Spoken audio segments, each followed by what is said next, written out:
Hello అండి, నేనైతే ఇవాళ గోంగూర ఎగ్ కర్రీ అయితే రెడీ చేసేస్తున్నాను. ముందుగా అయితే ఎగ్స్ అయితే బాయిల్ చేసి పెట్టుకొని పక్కన పెట్టేసుకోవాలి.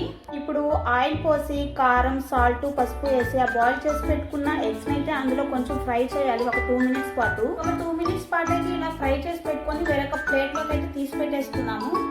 ఇలా ఎగ్స్ని బాయిల్ చేశాక వేరే ప్లేట్లో వేసుకున్నాక అదే ప్యాన్లో ఆనియన్స్ కట్ చేసుకున్నాం కదా అది వేసి, అలాగే 2 పచ్చిమిర్చి కూడా వేసి సాల్ట్ కూడా వేసి బాగా అయితే ఫ్రై చేద్దాము. అల్లం వెల్లుల్లి పేస్ట్ కూడా యాడ్ చేద్దాము. పచ్చివాసన పోయేంత వరకు అయితే కాసేపు అలాగా ఫ్రై చేద్దాము.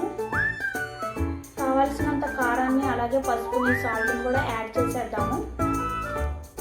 ఇప్పుడు అంతా కలిసేలాగా కలిపి పెట్టేద్దాము.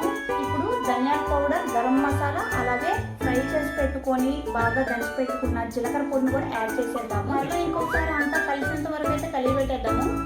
ఇప్పుడు మనం ముందుగా గోంగూరను ఉడకపెట్టుకొని అలాగే రుబ్బుకొని పక్కన పెట్టుకున్నాం కదా, అది కూడా అయితే యాడ్ చేసేద్దాము ఇందులో. ఇప్పుడు మరలా ఇంకోసారి అంతా కలిసేంత వరకు అయితే కలిపి పెట్టేద్దాము. 1 కప్పు వాటర్ కూడా యాడ్ చేసుకొని మళ్ళీ అంతా కలిసేంత వరకు అయితే కలిపి పెట్టేద్దాము.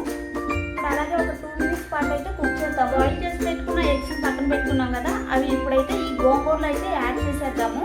ఇలా ఎగ్ చేసిన తర్వాత ఒక 2 మినిట్స్ పాటు మళ్ళీ అయితే కుక్ చేద్దాం. 2 మినిట్స్ తర్వాత కొత్తిమీరను కూడా యాడ్ చేసేద్దాము. అదేనండి, గోంగూర ఎగ్ కర్రీ అయితే రెడీ అయిపోయింది. మళ్ళీ మినీ బ్లాగ్ అయితే ఇది ఫ్రెండ్స్. వీడియో కనుక నచ్చితే లైక్ చేయండి, కామెంట్